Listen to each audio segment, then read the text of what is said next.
Welcome, listener, in the shadows. We bring stories into the light. Join me as we explore the encounters no one speaks of and the things that watch from the dark. Before we dive into tonight's terrifying tale, a quick question. Do you dare wear the fear? Our exclusive Shadows merch is here. Hoodies, tees, and more, designed for those who embrace the darkness. Get yours before they vanish forever. Link below. Part 1. The return. I never wanted to go back to the reservation.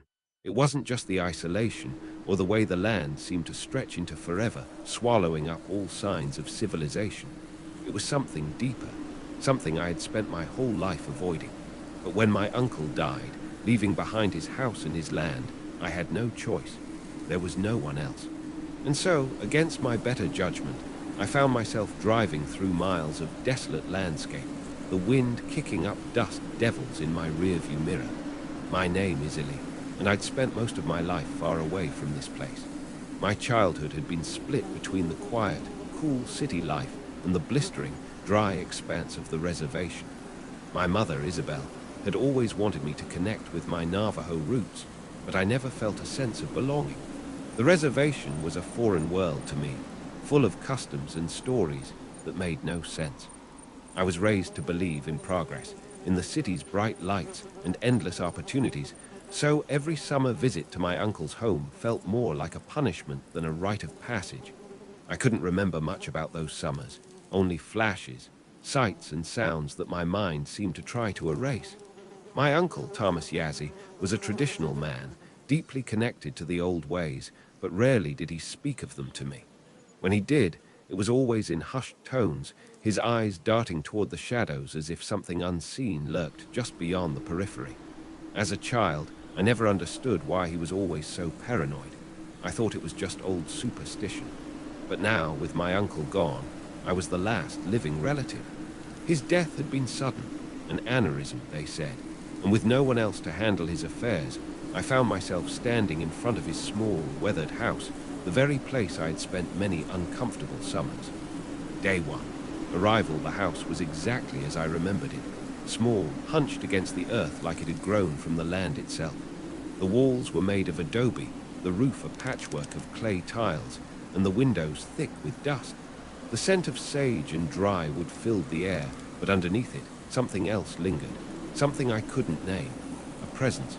I stood there for a while, staring at the house, trying to muster the strength to enter. I couldn't remember the last time I had been here, but it felt like a lifetime ago. The land around it stretched into the horizon, endless and harsh, and there was something oppressive about the silence. The first day was spent cleaning. Dust had settled over everything, thick and undisturbed, and I tried to busy myself with mundane tasks to keep my mind occupied. My uncle's belongings were still in place. His old radio, his worn-out recliner, the wooden carvings he had made over the years. They all felt like pieces of a forgotten life, but the sense of dread crept in faster than I expected. The moment the sun dipped below the horizon, the house seemed to change. The air thickened, the shadows deepened, and a chill settled into the walls. The world outside went silent, not a sound from the coyotes or the wind, just an oppressive stillness that seemed to suffocate the very air. That night, I lit a fire in the old stone hearth, but even the flames didn't seem to offer much warmth. As I lay in the recliner, staring at the fire, I heard it, a faint scratching at the window. At first, I dismissed it as the wind, a branch brushing against the glass. But as the scratching continued, slow and deliberate, I couldn't ignore the rising feeling in my chest, a creeping sense of unease that I couldn't shake. Day 2. The voices the second day passed in a haze of mundane tasks. I spent the day sorting through my uncle's things, and in doing so, I began to understand just how much of him had been bound to this land. Among the things I found were a collection of old, hand-woven blankets, a bundle of dried herbs, and a small wooden box that was locked. I had no key. As evening fell, I stepped outside to walk the perimeter of the property. The land was eerily silent, save for the distant wail of coyotes, their cries echoing through the night air. The stars above were unnervingly bright, casting sharp shadows over the landscape. I felt their weight, the eyes of the universe bearing down on me, watching. And then I heard it, a voice, my uncle's voice. Let me in. It came from the darkness, just beyond the tree line, too clear, too familiar. My stomach twisted in knots. I knew it wasn't possible. My uncle was dead. I had buried him myself, but the voice, it was unmistakable. The cadence, the slight rasp at the end of his sentences. It was him. I froze. My body screamed at me to move, to run, but I stayed rooted to the spot, unable to tear my eyes from the dark. Then the voice came again, insistent, desperate. Let me in. A cold sweat broke out across my forehead. I turned and bolted toward the house, slamming the door shut behind me. The knocking came soon after, slow, deliberate, tapping against the window beside my bed. I did not sleep. Day 3. The presence by the time day 3 came, I could feel the land tightening around me like an invisible grip. It was as though the earth itself was holding its breath, waiting for something to happen. I had hoped that after a good night's sleep, I would feel more at ease, but the night had left me more shaken than ever. I spent the morning rummaging through my uncle's things, trying to distract myself, hoping that burying myself in paperwork and old photographs would make the unease go away. But each time I touched something that belonged to him, I could feel his presence, his absence, pressing in on me from all sides. The air was thick with dust as I went through the cabinets in the kitchen. The scent of sage, which had always filled the house, felt staler now, heavier, as though it had long ago lost its purifying properties. I felt the house closing in around me, each floorboard creaking beneath my feet as though the house was alive, breathing in rhythm with me. I opened the door to the small study. It was filled with a peculiar, musty smell that I couldn't place. Dust lay thick on the shelves, and cobwebs hung from the corners of the room. But in the middle of the floor, there was something new. My uncle had never kept a desk here, but there it was, a sturdy wooden desk, its surface cluttered with papers and old notebooks. I bent down to inspect them, my hands trembling as I sorted through the papers. At first, nothing seemed unusual. There were old tax receipts, utility bills, a few newspaper clippings. But then, near the bottom of the pile, I found a thick journal, its leather cover cracked with age. It had a strange weight to it, a heaviness that made my chest tighten as I picked it up. Opening it, I could tell right away that it wasn't my uncle's handwriting. This was different. The symbols were strange, jagged, almost foreign in their complexity. The pages were filled with cryptic notes, some of them written in English, others in a language I couldn't understand. As I flipped through the pages, the writing began to make more sense. My uncle had been documenting something that had been bothering him for years. I found a passage that chilled me to the core. They watch, they follow, not with eyes but with minds. They do not need to be seen, for they are already inside. The skinwalkers move with the wind. They change. They become what they want. A man, a woman, a child, a coyote. But when they take on a form, they do not leave it. They wear it like a suit, and they wear it well. I slammed the book shut, my heart racing. The last part was almost too much to bear. The skinwalkers move with the wind. It wasn't just a warning, it was a confession. This had been my uncle's burden. He had known about them, had lived with them, but he had never told anyone, not even me. Maybe he thought he could protect me by keeping the truth hidden. But now I knew better. The hairs on the back of my neck stood up, and I could feel the air around me grow colder. I left the study quickly, but when I stepped back into the living room, I heard it, the sound of soft footsteps behind me. I turned around, but no one was there. I froze. The air seemed to warp, like I was no longer alone. My body tensed, and every instinct told me to leave, to run, but my feet refused to move. Day 4. The confrontation, the air felt thicker today, heavy with the weight of something unseen.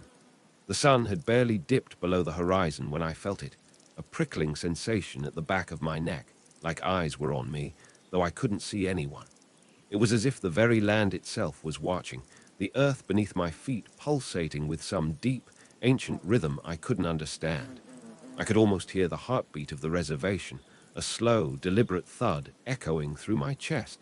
I went outside, hoping the cold desert air would clear my head, but the wind had shifted. It wasn't the dry, arid gusts I was used to. No, this wind had a weight to it. It felt oppressive, dragging with it the scent of something stale, something foul. I stepped outside, squinting as the setting sun cast long, jagged shadows across the land, turning the horizon into a jagged line of black against the deepening sky. The property was vast, stretching out for miles in every direction. The house stood at the center, a small, worn figure among the expansive emptiness. The trees that dotted the landscape were gnarled and twisted, their branches reaching up to the sky like skeletal arms. The silence was so profound it seemed unnatural. I walked the perimeter of the property, hoping to calm my nerves, but each step seemed to echo, too loud, too hollow. The air was thick with tension, the kind of quiet that always precedes a storm. But there was no storm, not here in the desert. There was only silence, unnerving silence. The wind had stopped entirely now. It was as though the world had paused, suspended in an uncomfortable lull. The trees were still. The grass, brittle and dry, didn't stir. I paused near the far end of the property, where the land dipped slightly, a hollow in the earth that swallowed the light. It was there at the edge of the shadows that I first saw it. At first it was just a shape, a flicker in the corner of my vision. I told myself it was nothing, a trick of the light, maybe an animal, but no, this was something different. It wasn't the fluid movement of a creature familiar to the land. No, this was something wrong, something unnatural. I turned, staring at the spot where I had seen the movement. Nothing. I waited. My heart began to thud in my chest, louder now, my ears straining to catch any sound, any sign that what I had seen was real. The air felt colder now, a chill creeping in with the dying light. And then, just as I thought I might be imagining things, it appeared again. This time it wasn't just a shadow. It was a form, a hunched silhouette standing just beyond the tree line. I couldn't see it clearly at first, but its presence was undeniable. The way it stood, too still, too tall. It was human, but not. The shape was wrong. The proportions were wrong. It moved not with the natural fluidity of a person, but with a disturbing, unnatural grace. I took a slow, involuntary step backward. My body was screaming at me to run, to get inside, to lock myself away. But my legs refused to obey. I was frozen, unable to tear my eyes away from it. The figure shifted again, and I saw it more clearly, though the more I saw, the more my stomach turned. Its limbs were too long, stretching unnaturally, bending at angles that no human body should be able to mimic. The silhouette flickered in the growing dusk, its form changing, shifting, almost as though it were trying to fit into the shape of something I recognized, but failing. It was like watching a reflection in a cracked mirror, distorted, fragmentary, impossible to make sense of. It was not human. The air around me grew colder still, and I could feel the hairs on the back of my neck standing on end, prickling with fear. A low, guttural sound reached my ears then, a low, drawn-out growl. It wasn't an animal's growl, though. It was too deliberate, too intelligent. The kind of growl that chilled you to your bones because you knew, deep down, it was not meant for you. And then it spoke. A voice, gravelly and distorted, but unmistakably familiar. Let me in. It wasn't my uncle's voice, not exactly, but it was close enough to twist something deep inside me. It had the cadence, the rasp, the tone that I had grown up with, that I had heard thousands of times over the years. But it was wrong.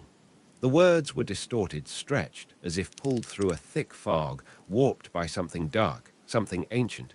My breath caught in my throat. I wanted to scream, to run, but I couldn't move. I couldn't make a sound. I was rooted to the spot, my body trapped in the grip of some unseen force. The figure didn't move, but it didn't need to. It was as though it had been waiting for me to make the first move, to acknowledge it. And when I did, when I let my guard slip even the slightest, it took a step forward. The ground beneath it seemed to shift, the earth giving way to its presence. Its long, unnatural limbs stretched farther, its body flickering in the failing light like a shadow cast by something too terrible to comprehend. I could see the outline of its face now, pale, twisted, stretched too thin over bones that were wrong. Its eyes were pools of inky blackness, pupils too wide, too deep, swallowing the light and reflecting nothing but darkness. It was closer now, far too close. I stumbled backward, the realization hitting me like a slap to the face. I wasn't just dealing with a creature of the dark. I was dealing with something far older, far more dangerous. It had been watching me, learning me, mimicking me. It was waiting for the right moment to strike, waiting for me to show weakness. I wanted to scream, but the air in my lungs had frozen. I wanted to run, but my legs wouldn't move. The creature took another step, and I could see it clearly now, its teeth sharp and too many, like a predator caught in the form of something once human. Its lips pulled back into a grin that was too wide, too unnatural, a grin that stretched across its face like a gash. And then the voice came again. Let me in. This time it wasn't just a voice. It was a command. It was an order. It was as if the thing was demanding entry, not just into the house, but into my mind, into my soul. The world seemed to tilt. I could feel the ground beneath my feet crumbling away, the edges of reality warping, twisting. The air was thick with the stench of decay, the scent of something dead, but not dead. Something that had lived too long in the shadows. And in that moment I knew. It wasn't just mimicking my uncle. It had become him. It had become something else entirely, something that was neither human nor beast. Something that was both and neither, all at once. The sky above seemed to shudder, the darkness pressing in on me from all sides. The last thing I saw before I turned to run was the creature's eyes, dark, empty, and waiting. Day 5. The escape. I woke to a cold, unnatural silence. The house felt different somehow, distorted, as if the walls were pressing in on me from all sides. The air was thick with the scent of decay, the kind of scent you get when something has been dead too long, when something has been festering just out of sight. I could feel it in my bones. Something had changed. Something had come into the house, into the land. It wasn't just watching anymore. It was inside, moving through the shadows, waiting for me to slip up. I rushed through the house, packing what little I could find, trying to leave as quickly as possible. But the house seemed to fight me every step of the way. I couldn't explain it, but it was as though the walls themselves were holding me back. I had to get out, but I couldn't shake the feeling that I was already too late. And then I saw it. In the reflection of the window just outside, I saw it standing there, waiting.